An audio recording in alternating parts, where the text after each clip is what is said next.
we've been talking about what happens when we get to the hopper, which is where all of our proposals that are up for final consideration are going. So we thought this would just be a good time to talk about that a little bit so we know where we're going.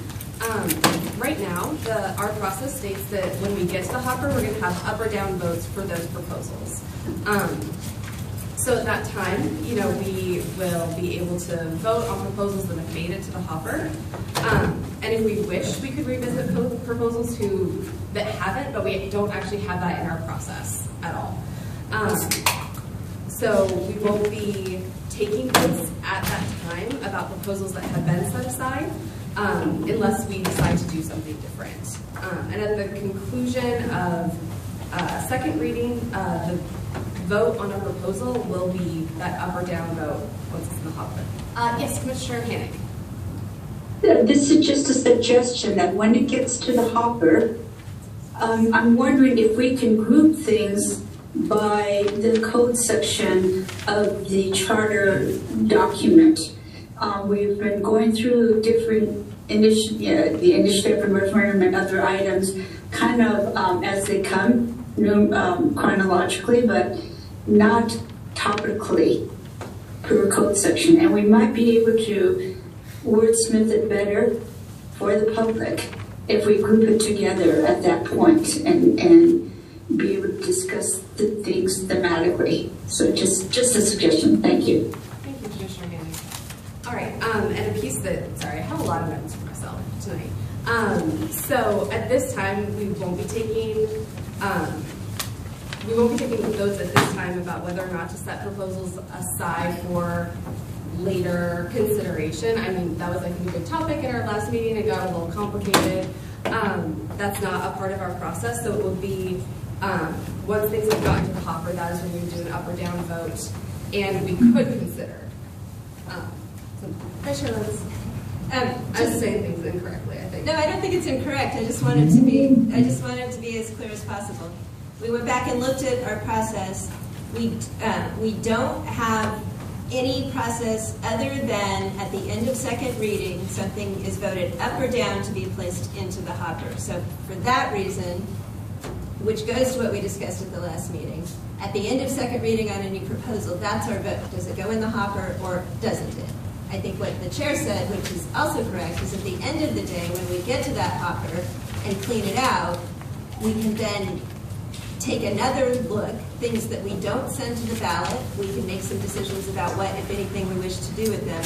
And at that point, if we wish to, we can also discuss, if we want, to resurrect things that did not make it into the hopper in the first place. But right now, our votes are at the end of second reading, it goes into the hopper or it doesn't. Thank you for that clarification. Commissioner Leary. Clarification.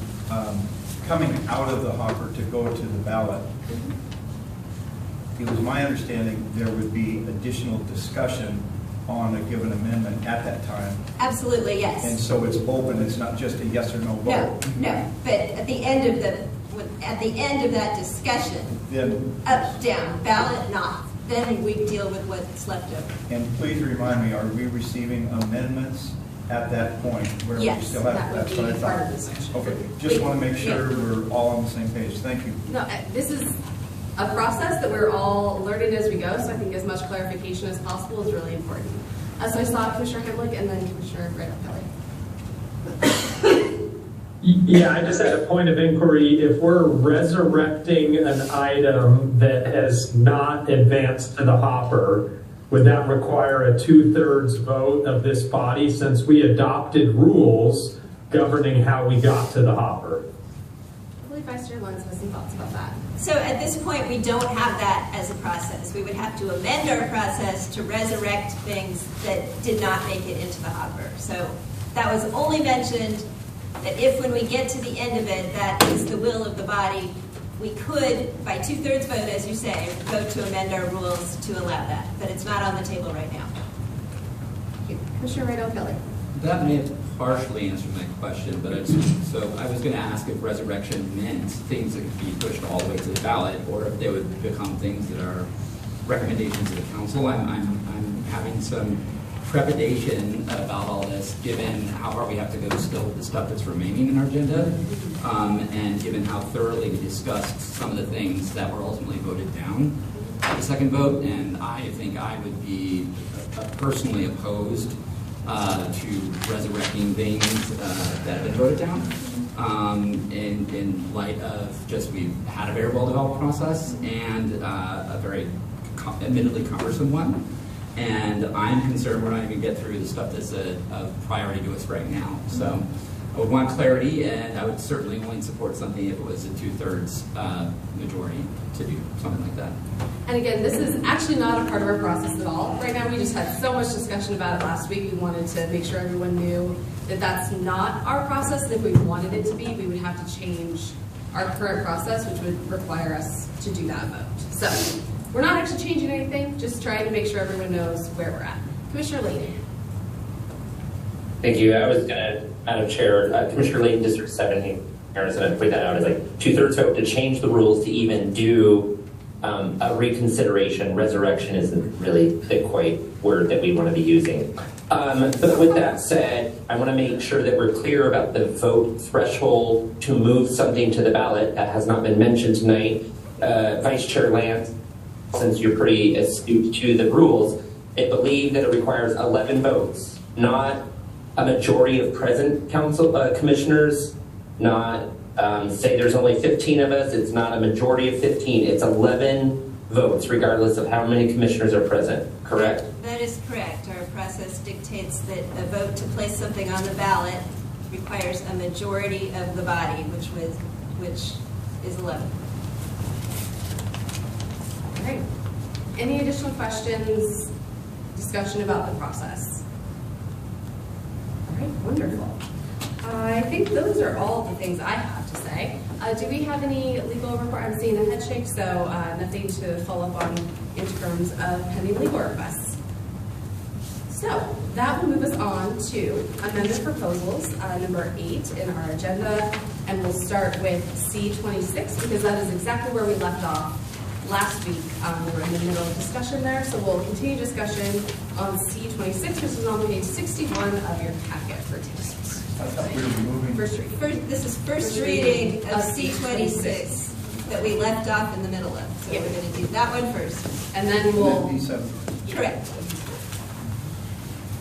All right, any discussion on C26? Commissioner Roby. Thank you. Thank you, Madam Chair. Commissioner Roby, District 3. This commission was formed to make proposals for the charter to help improve it or clarify. The charter is our constitution for the county, a high-level document that provides structure and authority for our Pierce County government. I'm frustrated that we have a commissioner who's running for office intentionally submitting a proposal where she has stated plainly that it doesn't belong in the charter, but wants it to go to the council directly. If that is the case, we shouldn't even be considering it, as there are mechanisms for legislation or program implementation. That is not what we are here to do. We are not legislators. Yet, here we are. So, I will comment. Community stewardship. It is not charter material, this is a program managed by legislation and implemented by county departments. I agree, the county can do better, but this is not an appropriate addition to the charter and instead should be submitted to the department. Citizens can call directors and supervisors directly, and so can commissioners, and request a meeting to discuss what their concerns are and present ideas to improve service. In the county, there is already code to support litter pickup. Pierce County Code 8.31, litter cleanup and disposal credits, and community cleanup and events. Pierce County Council authorizes and establishes cleanup, credits, and cleanup events. Solid Waste Division is the lead county department. Primary use of credit, adopt a road, adopt a trail, adopt a park programs, litter removal and unincorporated Pierce County community cleanup events are requirements in the Pierce County Code 8.31.050. Secondary use to fund disposal of litter collected by an authorized volunteer organization or individual. 8.31.070. Reporting executive shall prepare a report to county council. And this is located on the website. They have to show cleanup, waste removal, cost savings to participants, locations of cleanups, recommendations for changes, funding, and consider with annual review of solid waste tipping fees. Pierce County roadside litter, contact info on the website. It has contact information, litter resources that are educational, and the numbers, 2025, removed 635 tons of litter along county roads. 23,116 hours spent responding to calls of roadside litter, and 2,309 responses to requests for service of roadside litter. It offers how you can help at home and work, explains response, and partners. There's already a Pierce County code that requires this program and the council to fund it. Planning and Public Works is responsible to implement. This proposal is duplicative and misleading to the public. Instead of adding program language to our county's constitution, to our foundational document, if citizens are not happy with the service, please use existing code, the existing program, to work with your council member, the director and supervisor of the program. This already has to have, they already have to have this litter program. And tell your council how it's working or not, and you can make it better. This proposal does nothing that existing code doesn't already do, and should not be in the charter. Any additional discussion? Commissioner Leary. Thank you. It's my understanding that every budget cycle, each district gets around $370,000 to give out in grants. And that we have community grant programs for all districts, and there are solid waste vouchers that are part of that. So again, I think there's mechanisms in place for this. I think it's well intended. I want the county to look nice, but I don't believe it belongs in the charter, and I think they're doing the job at the council level to help support this already. Thank you.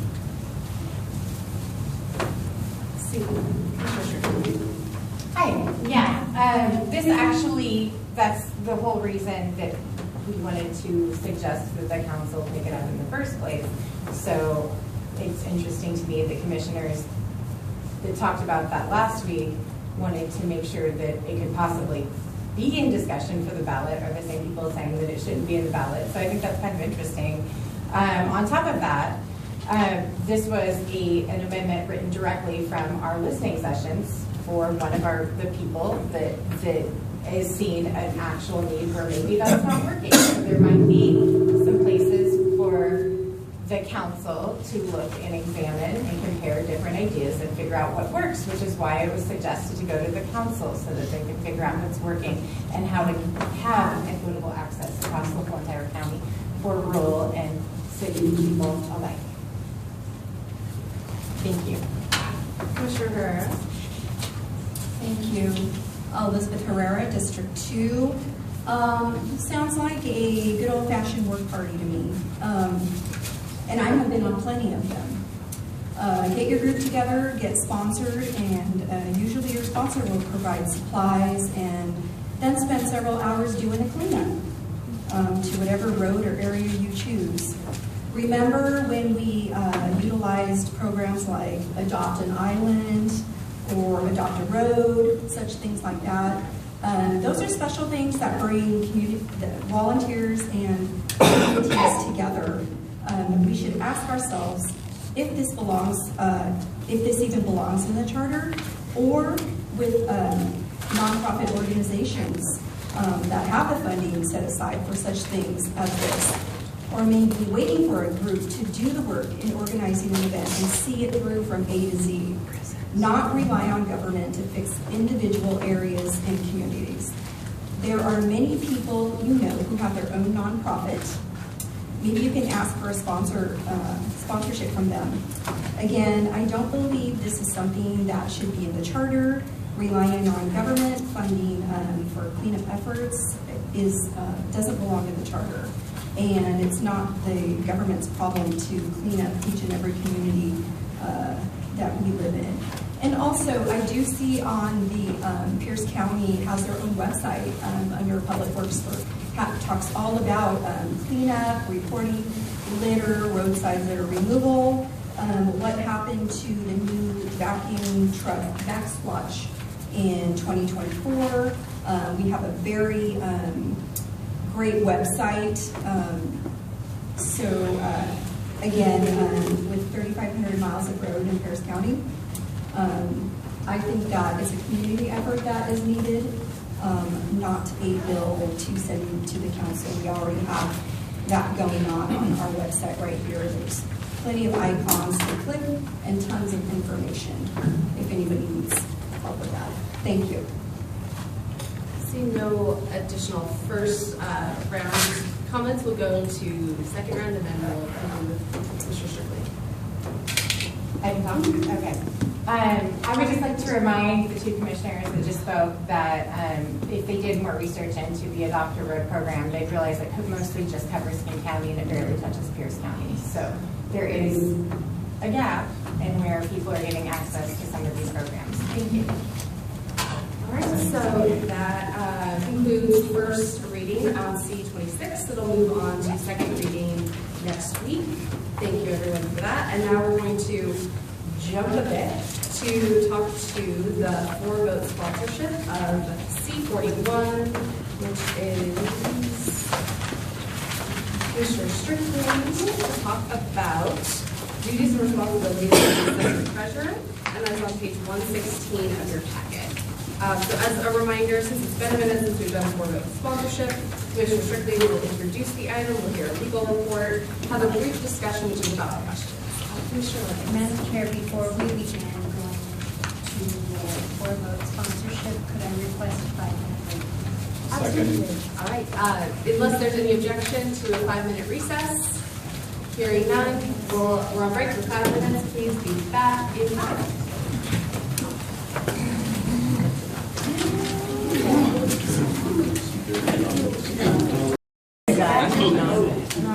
Right here is not. Promise you. Commissioner amendment proposals for consideration of 4-vote sponsorship. And we're going to start with C41. So we'll do C41, C42, C47, and then keep them in.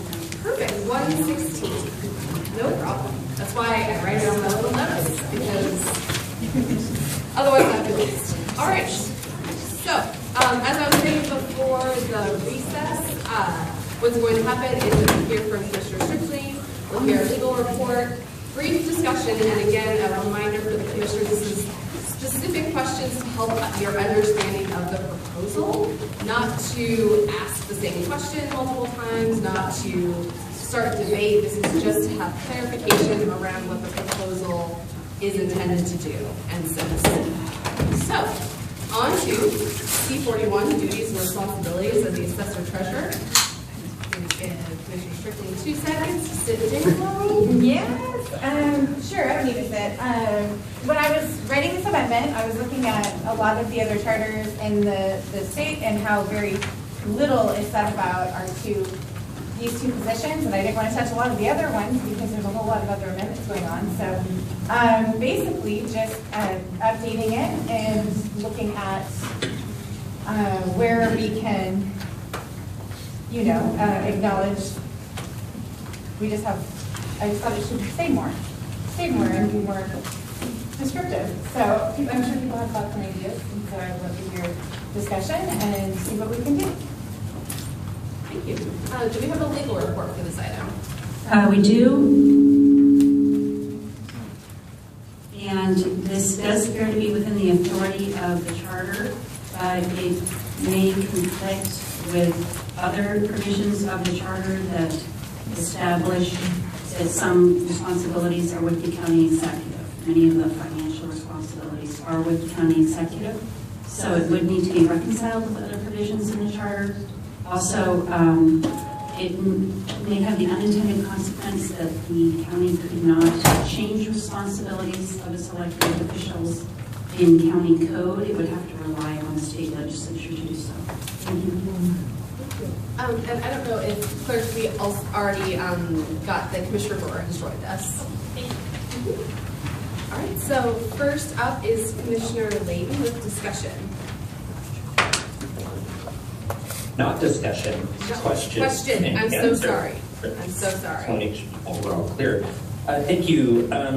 Commissioner, I'm just kind of curious, what kind of conversations have you had with the two elected officials on this matter, and why only these two and not all of the other executive departments that are outlined? I specifically focused on these two because we were working, the other commissioners working on the other ones. So you had somebody working on the sheriff, you had somebody working on the medical examiner or coroner or whatever, So I just was looking at places that we, wanted to make sure that we had the cover. I did this like the last second, right before the end of the deadline, to make sure that we had something to work with in case we needed to. So I would welcome all kinds of, the legal feedback is definitely interesting, and if you need to amend something, I'm open to that in whatever direction we need to do that. So, yeah. The part of that was, did you talk to the? I did. I talked.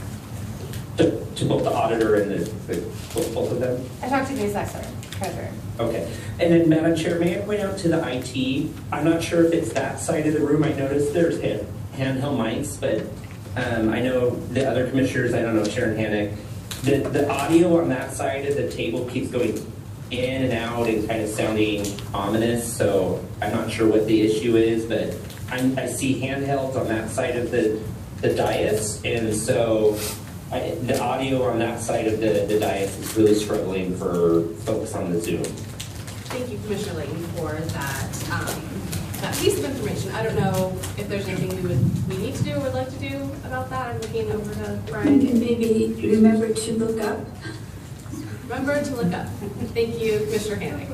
So which side is it? This side of the room, or no? I think this side of the room is the issue with the multiple. Yeah, the side of the room that just spoke, which would be Commissioner Strickland and Likens, that side of the dais. I see handhelds, and I'm not sure why there is, but there's clearly an issue with that side of the audio. Okay, so if the commissioners can just try to speak into the mics. I was trying to avoid having to pass that around, but the ceiling mic right here is not active right now, so that's why those are out. So I don't know if folks online could hear, but there are ceiling mics that are out, hence we have the mics on the table. So if folks with a mic in front of you could try and speak into it, we'll give that a go. Point it in your direction. Or point it in your direction. Wonderful. Thank you. All right, Commissioner Mlaski. Real quick, on that note as well, I'm receiving text from the public stating that the same thing. The mics are just going in and out, so they cannot hear. Thank you for that. We will do our best to try and mitigate any of these mic issues. It seems to be our forever challenge with the commission, and we will just keep on doing our best. All right, I don't see any other questions from commissioners, so that will move us on to the call for 4-vote sponsorship. As a reminder, we need 4 commissioners interested in sponsoring this to move it on to a first reading. Do I have 4 votes to sponsor as sponsors for this proposal?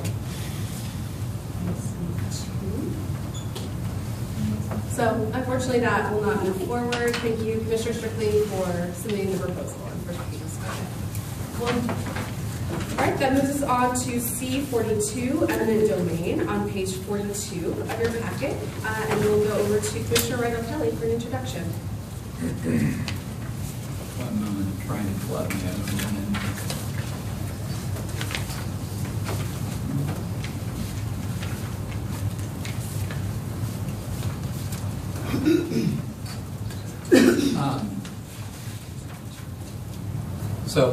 I'm really excited to be bringing forth this amendment to the charter that clarifies that the county's use of eminent domain must be in service of the public for public use, and expanding the definition of public use to include the necessary support of our most vulnerable communities in the county. I can't hear Commissioner Rydell Kelly. Okay. Sharon, can you hear him? Yeah. Okay, we're getting a mic over to him. What page is it on? Oh, sorry, I didn't see that. Page 42. It's not. Or no? It's not. 119. I'm so sorry. Okay, number 42. Page 119. Thank you, everyone. This is what happens when I'm putting the page numbers in at 11 o'clock at night. Okay. Oh, wow, that's much louder. Hopefully everyone online can hear me okay. Commissioner Rydell Kelly, District 4. I'm really excited to be bringing forth this amendment, which clarifies and really restates the county's use of eminent domain must be in service of public use, and adds the definition of public use in service of our most vulnerable communities, specifically for aiding our poor and needy, which is a common feature of other documents for eminent domain in other jurisdictions throughout the country, and to add language about adverse possession, and really aimed at dealing with blight and neglected properties as a result of speculation. Folks here that know me know that I've worked in housing justice for a very long time, and I live in Hilltop, where there's a long history of speculators creating blight and neglected properties that impact neighborhoods, and just sitting on them waiting for the value to appreciate dramatically at the expense of working class, often communities of color. At the same time, due to the massive influx and demographic changes in Pierce County, there's actually a lot more speculation happening throughout the county, in a lot of rural areas as well, and a lot of neglect and a lot of blight. And I think that specifying our eminent domain language in this way allows us to both really double down on the county having the ability to take care of vulnerable residents, particularly in things that have been sticky and difficult to accomplish in the past, such as large housing projects and collaboration across governments in housing, and also at the same time, creating a lot more accountability. And this will not fundamentally resolve the housing crisis, and it will not fundamentally resolve speculation, but it's an important step in the right direction to address both, and especially increasingly as conditions, cost of living gets more difficult throughout the county and our really growing rural areas, incorporated areas such as South. I've also been really impressed by the use of eminent domain recently by different governments around the country.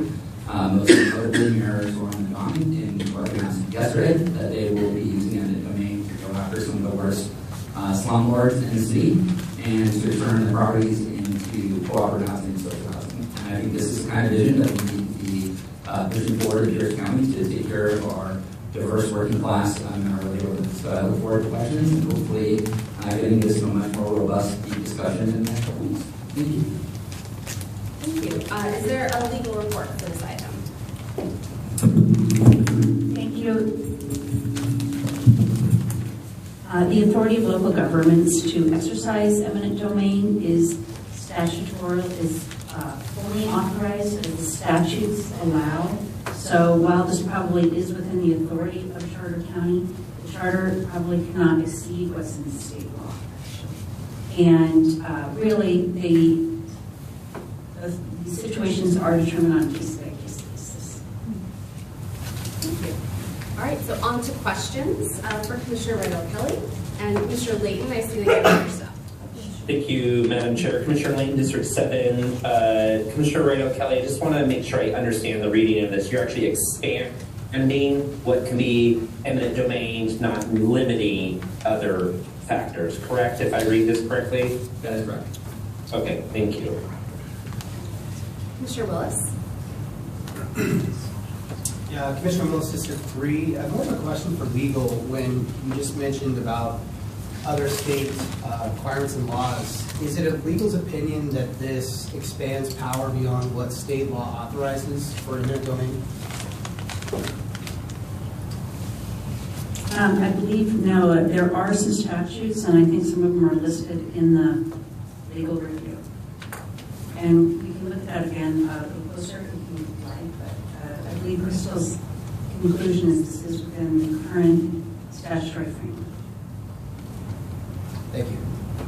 Commissioner Fletcher.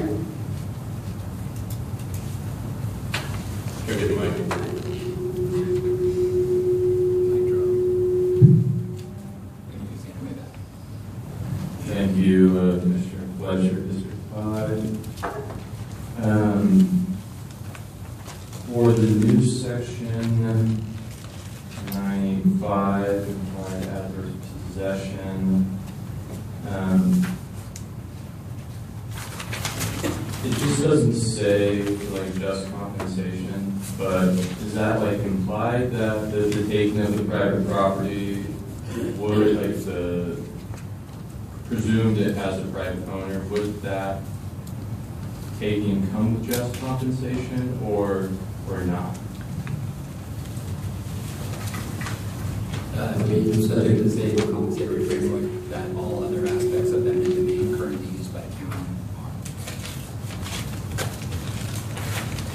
So it would be no different than existing eminent domain, which is used for easements, for public use, for public building development at the county level and at many other government as well. Commissioner Surratt. Do I need a mic? You do. Commissioner Surratt, District 5. My question for you, Commissioner Badal-Kelly, is does this proposal meaningfully expand county powers in this area, or is it just a statement to declare what powers the county already has available at its disposal? Because it seems like, especially with the judicial question at play here, the county is already authorized to condemn in the manner described in the proposal. So I'd like to know your thoughts on that.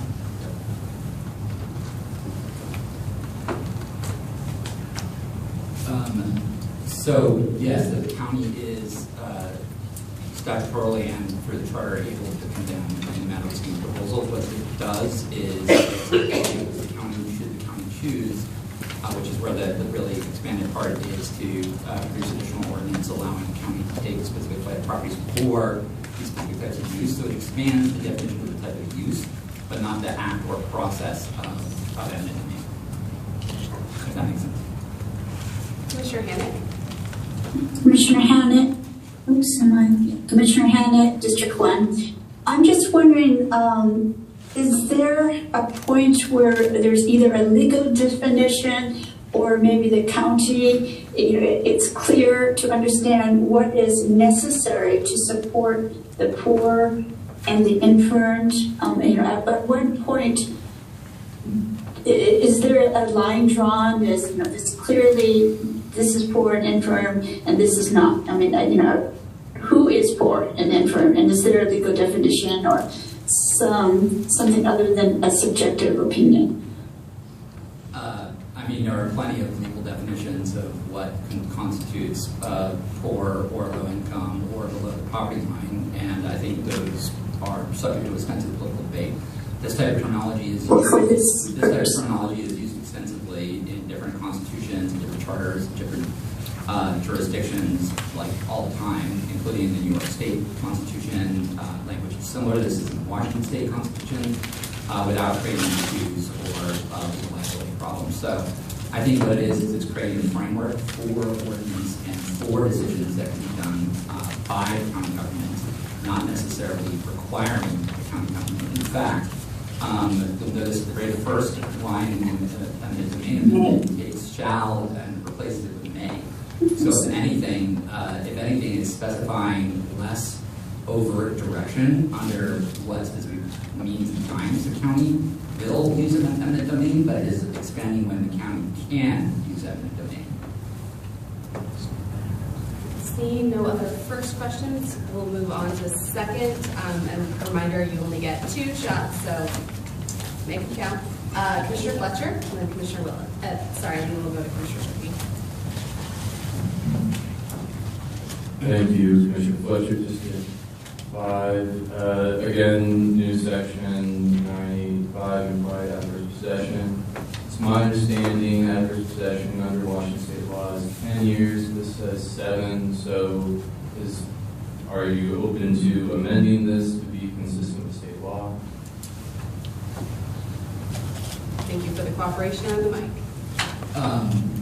I'm not in charge of amendments to this, so I'm open to discussion of any amendments that people want to bring forth during the first and second reading.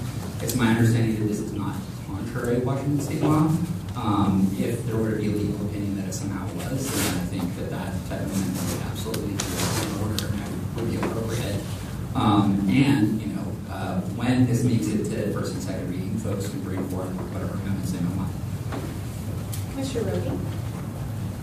Yes, thank you, Madam Chair. Commissioner Roby, District 3.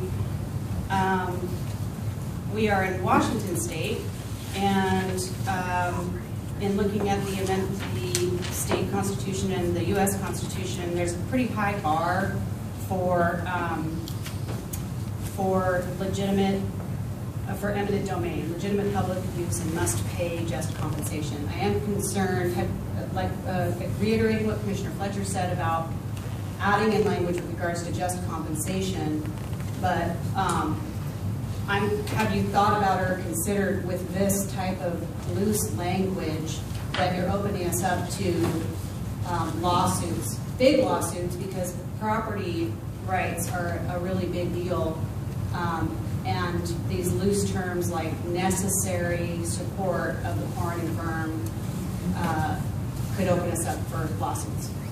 I would say that the additional portion of this is subject to both Washington state law, of course, because we're subsumed by Washington state law, and 9.8, which is, other than minor changes I've made in expanding the definition and actually a little bit of cleanup that Commissioner Broad appreciated earlier, which I like,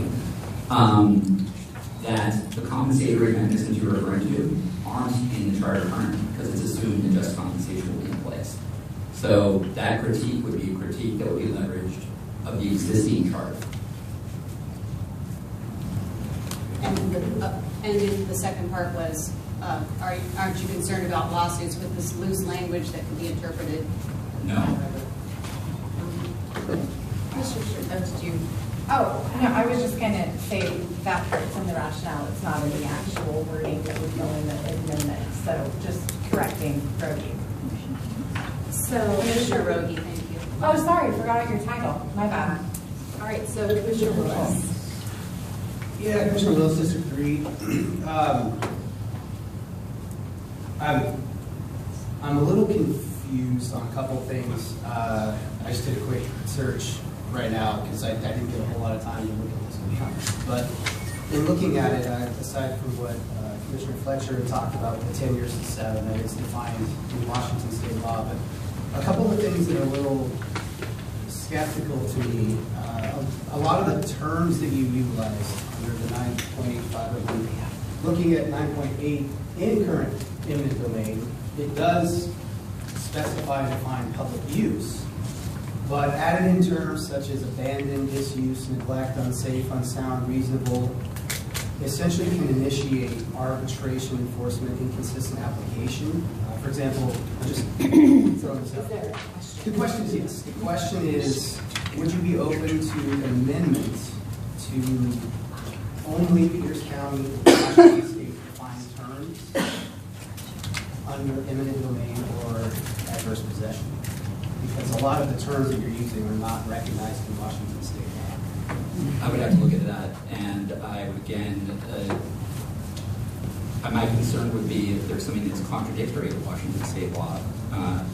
The recognition of specific terms in state law by statute does not mean that other terms don't exist and aren't used in legal documents and contracts all the time, right? So I think it's what has been established by statute and what we want to avoid. I'm not aware, but the legal team here and the lawyers among us could probably respond, is that we don't want to be in contradiction of or going against anything that is either the Washington State Constitution or has been established by statute.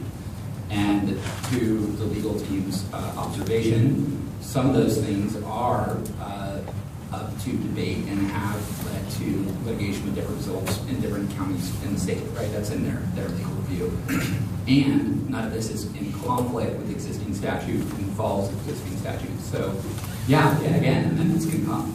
I look forward to people trying to amend this and this having further discussion.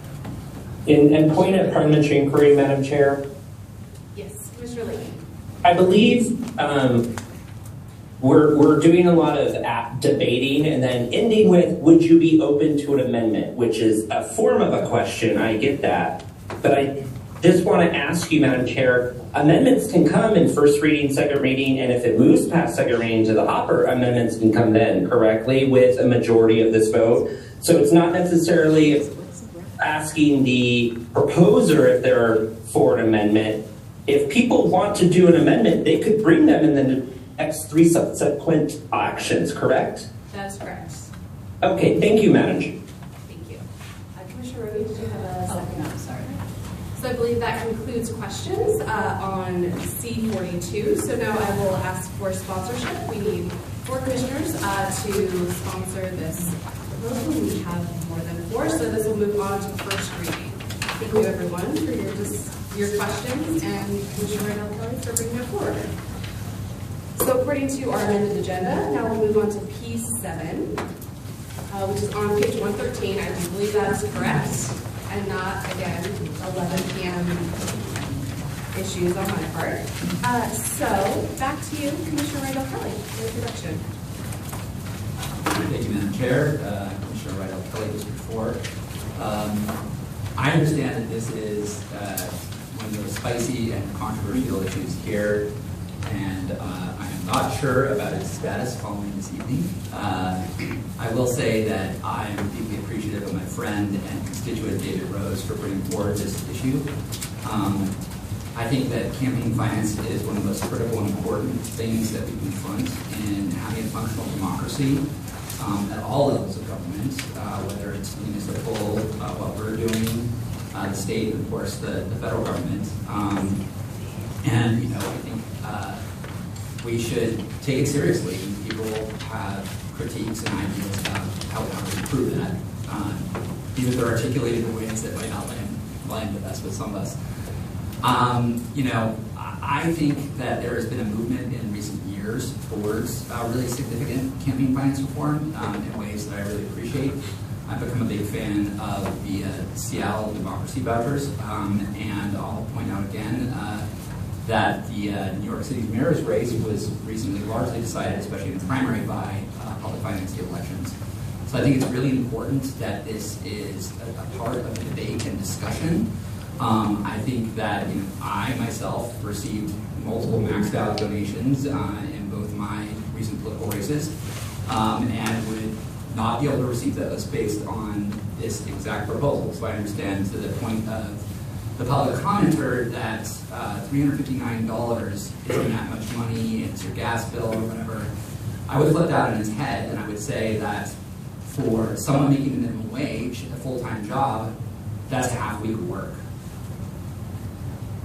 And if you're a part-time worker, which many, many people in our county are right now at minimum wage, that's all I work for the week. So I found it a little concerning and a little disparaging to working class and poor folks. And I just think that this might be here as a piece of signaling legislation for now, but I think it's crucial that we really confront these issues, right? And that we allow for more direct democracy and folks to influence government from all backgrounds in the working class, and we got to end corporate control of politics. So that is why I sponsored this, and I will answer any questions that come forward, and I look forward to the long road of campaign finance reform and reform in the coming years. And since I have the mic, I would be remiss if I didn't say we also needed initiatives. Thank you. So on to questions, and again, and to Commissioner Layton's point, please do make them substantive to your understanding of the proposal. Just a point of inquiry, Commissioner Liggins. On Commissioner sponsored, it doesn't go into legal report to see if this is within our jurisdiction until after.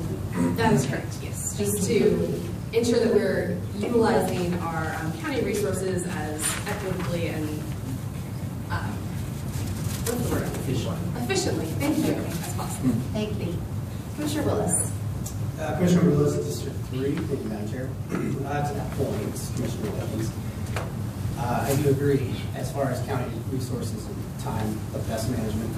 Commissioner Randall Kelly, do you happen to know if this overrides Washington State campaign finance limits or the PDC contribution limit framework to allow higher or lower candidate donations? It's my understanding that the way it is written is directed toward the candidates itself, themselves, and not towards the donors. The regulation is on the willingness to receive the funding, which I actually thought was quite clever. And I'm not quite sure if that conflicts with PDC rulings. It's my understanding it doesn't, but also, well, maybe I should be a campaign finance expert because I've run for office a couple times, but I'm not. Fair enough. Appreciate it. Commissioner Hannick. I'm just trying to understand. Are you trying to even the playing field, shall we say, of the contributions by not having corporate contributions and large contributions, which would be a potential advantage, leveling the playing field? Or is it a disadvantage because the average donor can't donate much money, and one television commercial, just one little video, costs a lot of money, and so what that effectively can do is limit the dollar amounts received such that they can't buy anything to campaign with, and it puts, and either way I'm thinking that's a lose-lose situation for a candidate to receive such little money, or not getting the, and maybe it's a good thing not to get corporate funding. I'm not sure what the goal of this can do, because I think it's going to hurt the candidate. So, Commissioner Hannigan, my understanding is your question is this. The question was, what's the purpose? I mean, were you trying to even the playing field? Yes. Or, by giving everybody a low amount of money? The answer to your question is yes. Okay, so everyone in Pierce County, the originator of the amendment was, and I'm supporting. Commissioner Hetherington. Thank you, Commissioner Hetherington, District 2. Just a question. So this doesn't impact anything about independent expenditures, right? This is only for money that candidates can raise themselves. That is my understanding, correct. Commissioner Roby. Thank you, Madam Chair. Commissioner Roby, District 3.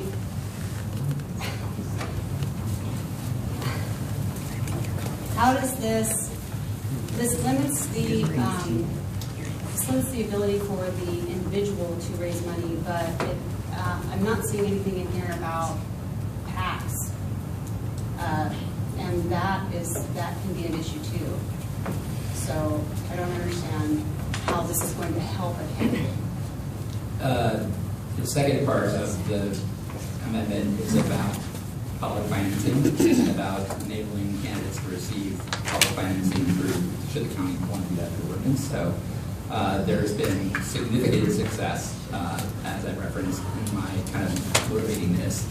My friend Katie Wilson won the Mayor's Race in Seattle, largely with public financing through donation vouchers, Zorman Donnie in New York, despite very, very significant tax spending. So, yeah.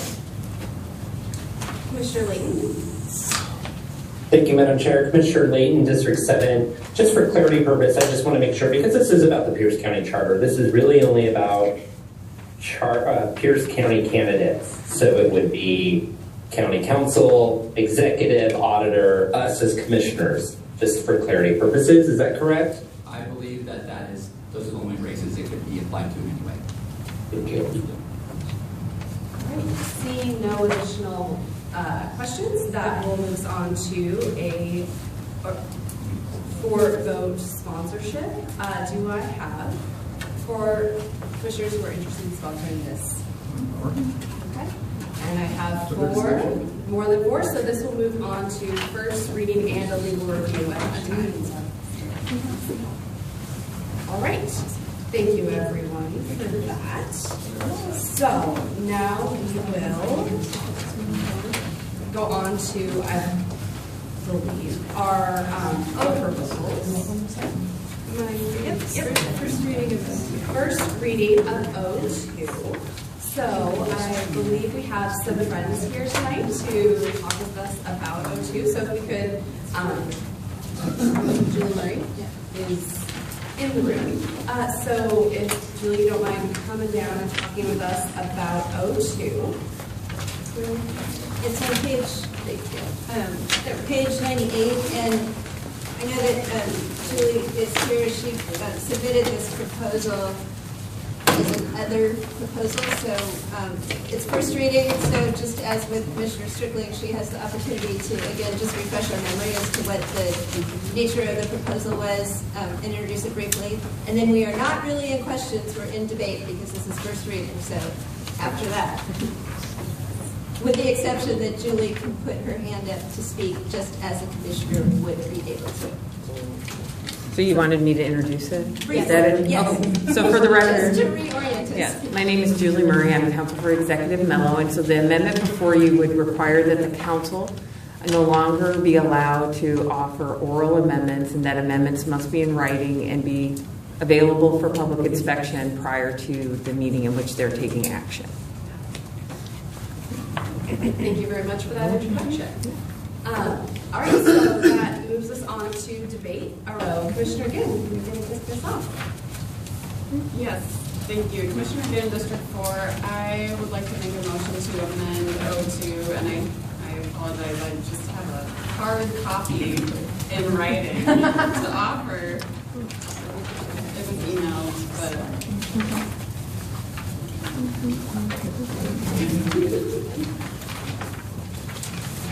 And then I'm sure Ginn, you'll read that into the record. Yeah, it's short enough. I'll just read it. So,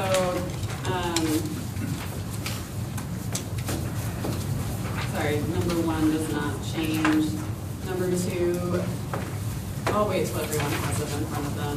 Maybe almost there.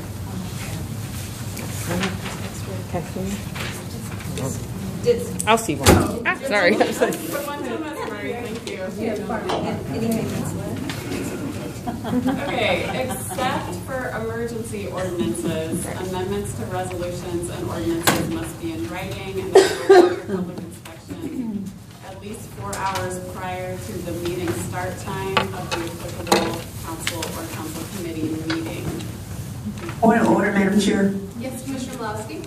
All right, the mics are going in and out. All right, so I can't hear the full narrative for Commissioner Gibb. Thank you so much for letting us know. And Thank you. If you could frame it as a motion to. Oh, thank you.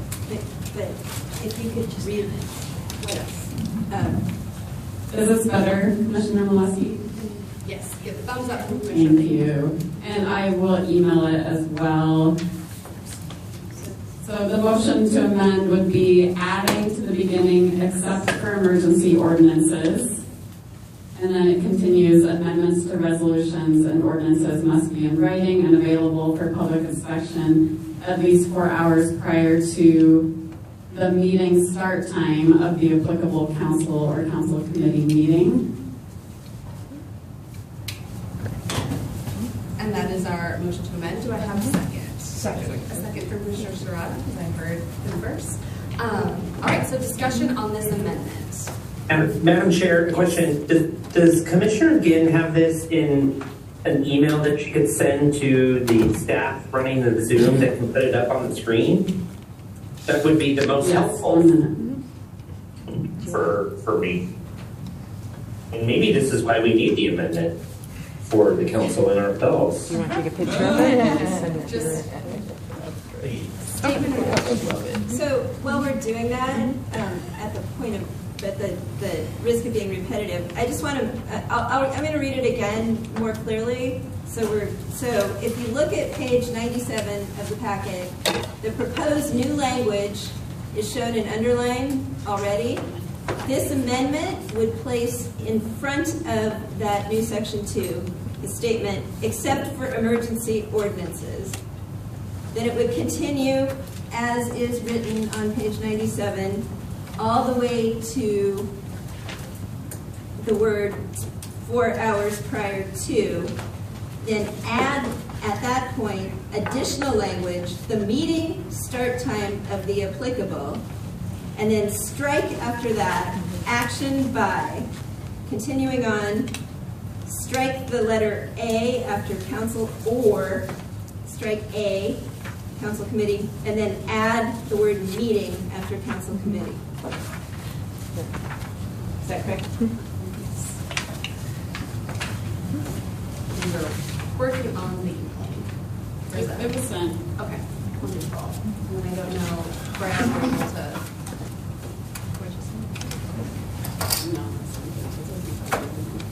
Oh, so you sent it to the commissioner's organ? Okay, thank you. Can you send it to the clerk, please?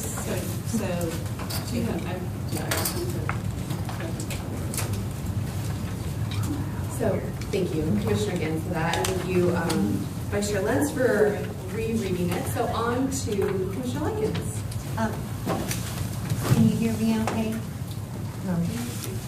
Oh, yes. That's seconded. Yes, it was seconded. And then, sorry, yes, I should, Commissioner Gibb, if you'd like to speak to your motion. I just wondered. Sorry, Commissioner Gibb should speak to your motion. So sorry. Thank you. Thank you. So the original one said 4 hours prior to action by the council or committee. I thought that was confusing because you don't know what time they're going to be taking action during a meeting. So I said in order for council members to know this has to be in by noon for a 3 o'clock meeting or whatever the case may be. It should be the meeting start time. And then emergency ordinances, I would defer to Ms. Marie to maybe speak on the necessity of that. But I thought it was important to have that exclusion just in case. Thank you. So I brought it up after we spoke and brought this to the committee. And so if you know in the charter, there is an emergency ordinance, and it's obviously an emergency situation where there's health, safety, and the public health need to be addressed immediately, and they are not subject to the general rules that we have in terms of publishing and timing, because also in the charter it says there has to be 13 days between introduction and action for any normal ordinance. But in an emergency, you can do it basically that day, right? Because you need to address that. And so it didn't seem that it was applicable here. And in addition, for any emergency ordinance, it requires a supermajority vote as well. So I think there's some protections here that they're not going to adopt an emergency ordinance unless you really do have bipartisan support, and it's an emergency, and so you really can't plan. But for any other action where you, again, have 13 days to consider it an ordinance, you should be able to get an amendment available for public inspection within 4 hours of action of it. Are there any additional debate items? Commissioner Roby. Thank you, Madam Chair. Commissioner Roby, District 3. And this is on the amendment. On the amendment, never mind. Sorry. Anything on the amendment? Seeing no. Oh, Commissioner Layton, sorry. That's okay. Can't find me. I'm in the middle of this central state. That's where I'm at. I just wanted to say in support of this. I appreciate getting this in front of me. There was a lot of this or that and commas and whatnot. So more just for the inspection of this. This makes a lot of sense. The underlying amendment for this amendment, support this one and the one that will be moving forward if this amendment moves forward as well. Thank you.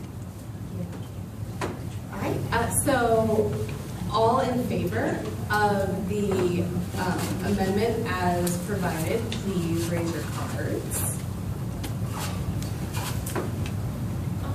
I'll also need to see the online votes. Right. Oh. Thank you.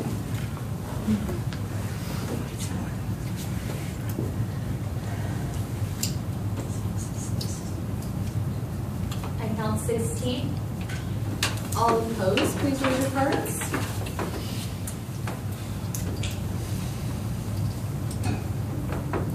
I count 2. And abstentions. And 1. 2 online. Oh, sorry, 2. Oh, sorry. Against 6. All right. So that amendment passes. So now we'll go back to talking about the O2 as amended. So discussion or debate on O2 as amended. Yes. Commissioner Roby. Thank you, Madam Chair. Commissioner Roby, District 3. I do not support this amendment as it does not follow precedent or provide flexibility for council to amend following public comment or new information that's provided. Pierce County Code 1.28 of historical meeting records show that oral amendments are used and accepted. This is standard parliamentary procedure with explanations on record under Robert's Rules of Orders. Yes, it may be inconvenient, but we do not want to stifle good ideas and good debate. State law emphasizes openness and public comment. It does not require written amendments, as far as I know. This seems like a rigid and unnecessary addition to our charter. Verbal amendments align with the openness and transparency as it literally happens in a public meeting and is up for debate. This proposal, I believe, overreaches by turning a procedural preference into a charter mandate. It prioritizes form over function, making the county less responsive, and while citing public inspection benefits that are already addressed through open meetings. So I'll be a no. Commissioner Surratt. Commissioner Surratt, District 5, I think that microphone.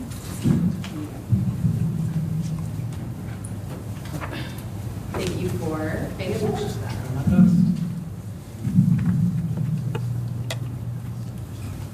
Commissioner Surratt, District 5. I really like this proposal. Even with our own work on the Pierce County Charter Review Commission, we've seen how amendments on the floor and the difficulty in managing these amendments creates some conflicts for the public. That isn't great. So I think this is a very modest restriction of council power to make amendments on the fly. And I think it's a valuable one to build credibility with the public and ensure that council business is being conducted in a way that is accountable to the public. And what I mean by that is every ordinance that goes before the county council gets a community impact note, formal equity note, and a fiscal note, and amendments on the fly can complicate those. It can change the nature of an ordinance. So I think having amendments prepared just 4 hours in advance of them taking action on it is a very meaningful, mild restriction of a council power, and one I think we should consider. Because we certainly know if it's not the Charter Review Committee that takes upon this task of making this small change, the legislative body itself would not do so. So I'm going to be in favor of this amendment. Actually, it's a motion as it's been amended. Thank you. Commissioner Consuela. Thank you, Madam Chair, Commissioner Consuela, District 6. I agree with Commissioner Surratt. Sorry, I was making sure you hear me. Being oftentimes on the side of the community who's listening into council meetings, there's been definitely times when I have questioned what was even proposed as an amendment, and I'm not going to lie, that has happened here as well. So I'm sure that the community members would like to have a little bit of a preface to that. As we've seen with a lot of our constituents here who have wanted, some form of an amendment to be provided as well. And if we can account for that, I think, county council can account for that as well. Or maybe an amendment to having it at least be, having two oral amendments to at least be brought up onto a presentation screen or something like that. Maybe if we want to get there halfway, but as of right now, I will still be a yes vote on this. Thank you. Commissioner Ginn. Thank you, Madam Chair, Commissioner Ginn. The mic is coming, just in case. Thank you. So I got pretty involved with a council ordinance this week that was up for final vote yesterday, and was scrambling to get a lot of public input at the last minute to some concerns around that amendment, and the council ended up yesterday delaying the vote by 1 week, and it's not a big deal. I really want this legislation to happen, but the effective date on it is July 1st. So absolutely, I think council members should be able to listen to public comment, decide that a change needs to happen, but I think in most cases, unless it's an emergency, you can then delay the vote to be able to have that amendment in writing for the public to be able to read the language, provide public comment, just for transparency. I would be open to hear about cases where you can't delay and that's not the case, but I think in most cases you need to make sure an ordinance that's going into county code is correct and workable and works for everyone. So if we've heard one thing from public comment over and over during this commission, it's that the process has been hard to follow. They can't find all the amendments And I think this is being responsive to that public concern at the charter level for the public being able to follow council ordinances in the future and to be able to provide the proper public comment on that. Thank you. Commissioner Layton. Thank you, Madam Chair. Commissioner Layton, District 7. I'm fully in agreement with this. Somebody that has followed the community process for 2 decades now, and in some cases, county council, we would have to make sure we were at every county council meeting just in case there was a last minute amendment, particularly on certain issues and rights that we were following. And if we're going to quote Robert's Rules of Order, make sure that we're correct in that process. The Robert's Rule of Order does outline that it is up to the local group to set the standard of what an amendment process and time frame is. It is up to the local group. And in this case, the local group is us, the county charter, to set those standards for it. I would be even in favor of setting that standard for us, for the hopper. We need to do our own homework and get these amendments to staff ahead of time to make sure that they can be reviewed and processed. So this is about transparency. This is about accountability. This is about making sure that when we are setting laws, which are ordinances, that they are done so in a way that are reviewable by the public, reviewable by the fellow council members that need to vote on it, and that's an okay process. I'm not quite sure what we're afraid of here. Thank you. Commissioner Willis. Thank you, Madam Chair. Commissioner Willis, District 3. 2 questions, one for the body and then one for the amendments proposal. First question to the body is, I hear a lot of discussion and words about transparency, accountability. We have emails blown up from public talking about they're confused. There's a lot of things going on here. My question that I'm confused about is this amendment and the amendment to the amendment specifically directly impacts Pierce County Council. We have several members on the body running for Pierce County Council, so I'm wondering why some proposals we recuse ourselves and this one we haven't. Just have that to add. Second question is, because I am not familiar with the process, what is the current process? If you could just let me know. And why we're changing to 4 hours instead of what it currently is? Well, currently there isn't a process. You know, there isn't a standard. I don't know if this is on. Yeah. I mean, the general rule is, I think, believe that members do try to provide their amendments. They have study sessions that happen earlier in the day prior to action, and they bring those forward for review and discussion in that open meeting for the study session. But that isn't always the case. As Ms. Ginn said yesterday, there were some that were available on Mondays. There were some that was available on Tuesdays. Some were available at 2 o'clock on Tuesday. Some were, discussed as oral in the meeting, and so it becomes quite difficult to track. So I will just say this method. I used to work for the Washington State Senate, and we used to say keep the Senate weird because we had no rules. And I was the perfecter. They do not allow oral amendments on the floor. And they generally didn't allow them in committee, and I was usually in committee transferring their oral amendments to something in writing to distribute. But they changed their rules to actually require that amendments needed to be submitted the day before the meeting, so that and it really did change behavior because things were more transparent amongst one another, and it required them to really do their homework a lot earlier, not during the meeting, but before the meeting, to understand, and it changed their behavior in coming up with compromises, trying to hit that deadline. So it will affect some change, right? But right now I would say when you get to them taking action, it's kind of anything goes. I can appreciate that. Thank you for that response. Vice Chair Lentz. I just wanted to put on the record a short statement that Commissioner Ginn did in fact provide the chair and the vice chair and the clerk with this amendment proposal that was the amendment to the amendment a week and a half ago, and I missed it. So I just wanted to take ownership for that. It should have been in the packet, and I apologize. Commissioner Herrera. Thank you. Commissioner Herrera, District 2. Couple of comments here. I believe the current process is Robert's Rules.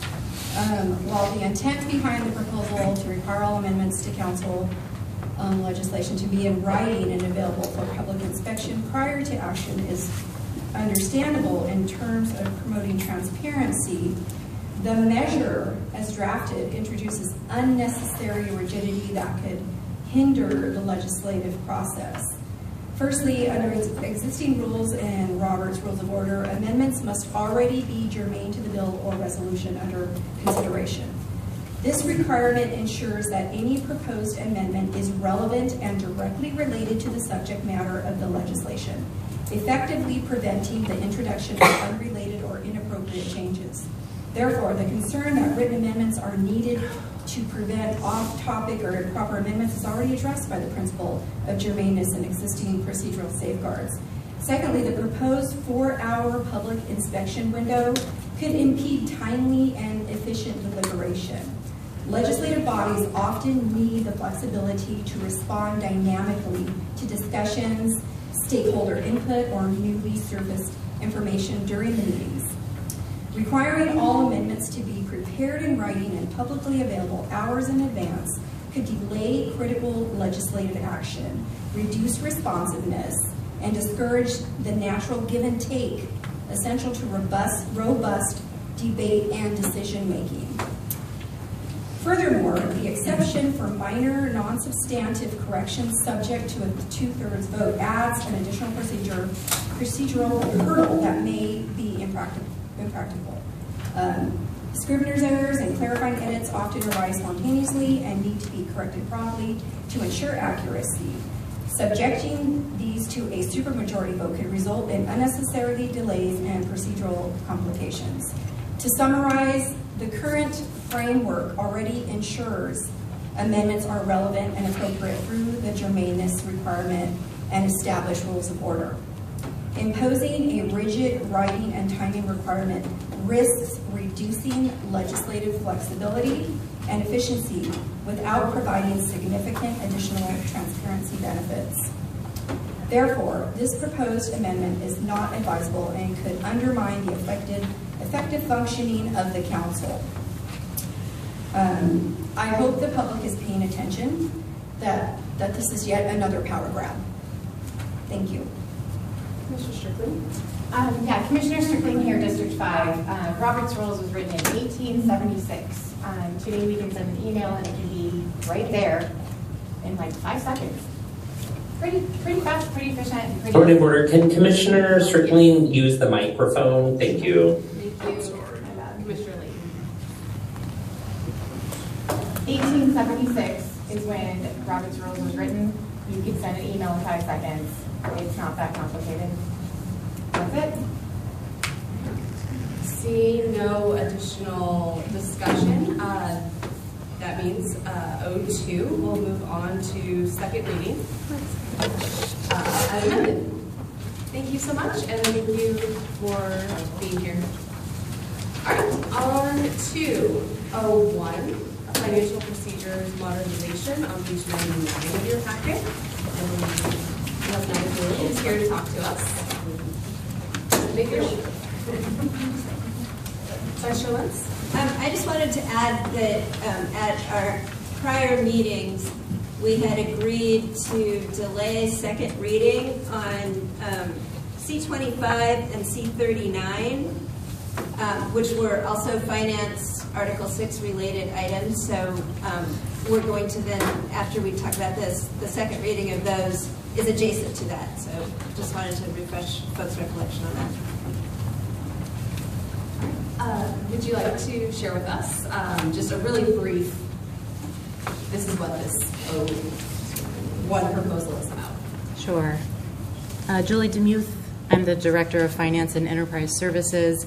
This amendment proposal updates Article 6, financial interest. So this is essentially the portion of the charter that oversees our financial management. So the amendment really covers 4 areas. It aligns the charter with our current county financial practices. It ensures consistency with state law as well as modern budgeting standards. It eliminates outdated, redundant, or unused provisions within the charter, and it clarifies roles, timing, and accountability in our financial management practices. Wonderful, thank you.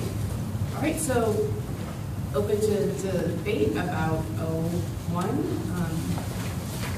Any commissioners have anything you'd like to talk about? I'm sorry. We're doing 01. Commissioner Rohr.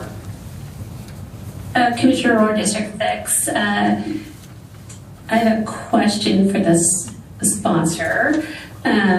Is the CFO position replacing the finance director, or is the finance director becoming the CFO, or are both positions moving forward if this amendment passes? Can you provide clarity on that? Sure. The Director of Finance and Enterprise Services would also assume the role of Chief Financial Officer. Thank you. Thank you. I am Commissioner Rohde. Yes, thank you, Madam Chair. Commissioner Rohde, District 3. I would like to propose an amendment to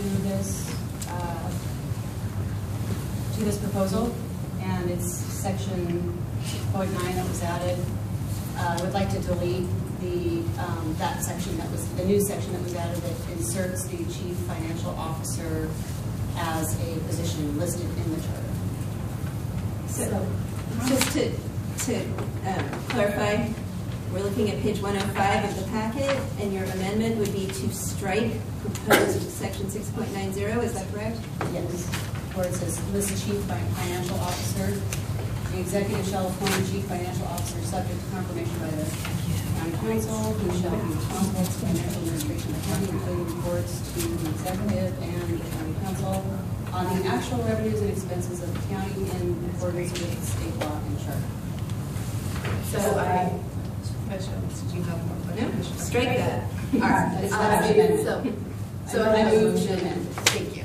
A motion to amend, striking 6.9. Do I have a second? A second. Commissioner Herrera seconds. So on to discussion of that amendment. Commissioner Rohde, would you like to speak to your amendment? Yes.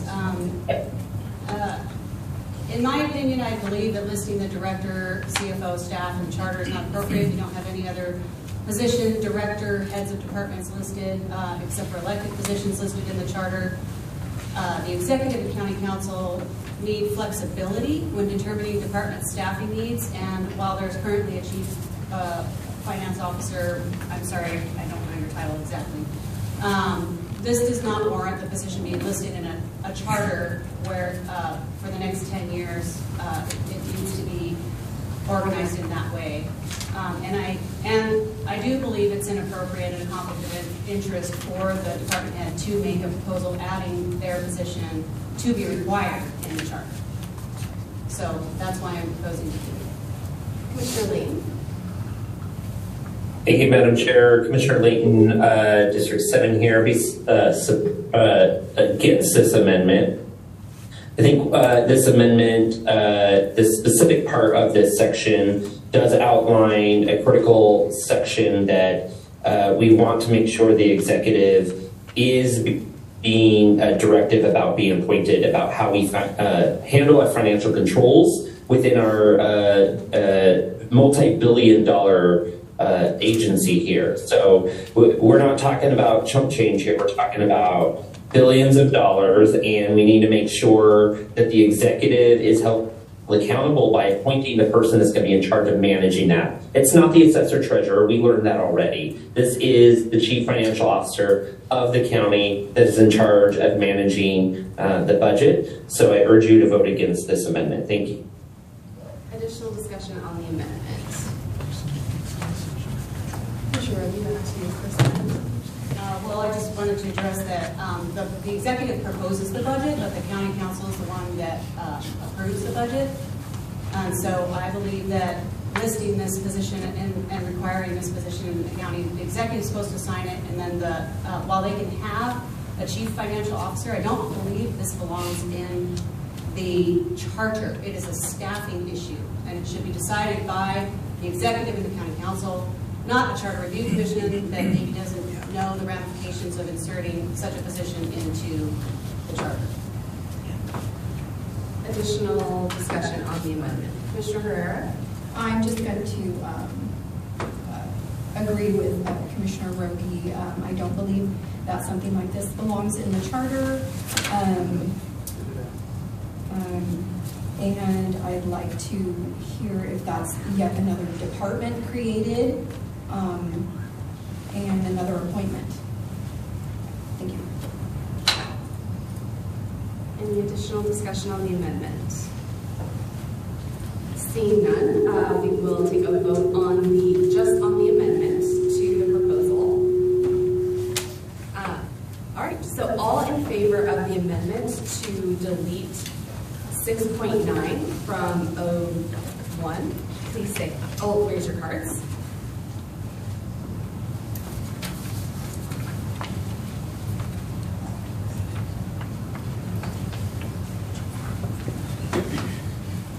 Seven. And then all opposed, please raise your cards.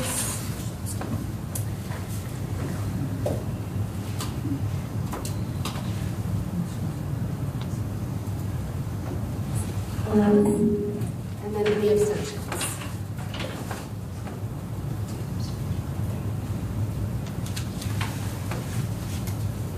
Sorry, was that 3 abstentions? Commissioner Moore, was your hand up? Opposed. Okay.